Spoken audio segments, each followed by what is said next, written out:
మనం కూడా గుర్తుపెట్టుకోవాలి. ఎవరిని మనం అన్యాయంగా నిందిస్తామో వారి ఉసురు కారణంగానే మనం దెబ్బతింటామండి, అనుమానం ఏం లేదండి. ఒక తొందరపాటు మాట తిట్టు ఎవరినైనా మన బంధువుల్ని మిత్రుల్ని నీలాపనిందలు వేసి తిట్టే ముందు బాగా ఆలోచించుకోవాలి. అలా అనవసరంగా నిందించిన వాళ్ళు రామాయణంలోనే బాధలు పడ్డారు మహానుభావులు, మామూలు వాళ్ళు కాదు. అగ్ని ప్రవేశం అప్పుడు సీతాదేవిని అనేక రకాల మాటలు అన్నాడు రామాయణంలో రాముడు. ఇప్పటికీ దాన్ని విమర్శిస్తారు చాలా మంది హేతువాదులు, వాళ్ళు పూర్తిగా చదవక విషయం తెలియక అన్నాడు, అనేక రకాల మాటలు అన్నాడు. భర్తగా నిన్ను కాపాడాను నేను, నీ ఇష్టం వచ్చిన చోటుకి వెళ్ళొచ్చు అన్నాడు. అంతకంటే అవమానం ఉందా? ఆ మాట ఎందుకు రాముడి నోట వచ్చిందో తెలుసా? సీతాదేవి ఇంచుమించు అంత మాటనే లక్ష్మణుడిని అందమ్మ. గమనించండి, రామాయణం చదవకుండా మాట్లాడకండి. మాయలేడి కోసం ఆయన వెడితే హా సీత హా లక్ష్మణ అని అరిస్తే వెంటనే ఈయన్ని వెళ్ళమంటే నేను వెళ్ళనమ్మా, నీకు తెలియదు ఇది రాక్షస మాయ.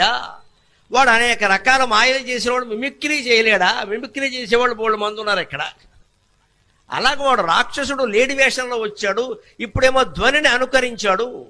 హా సీత హా లక్ష్మణ అంటున్నాడు. అది మా అన్నగారి గొంతు కాదమ్మా, నా మాట విను అంటే సీతాదేవి ఎంత మాట అందండి.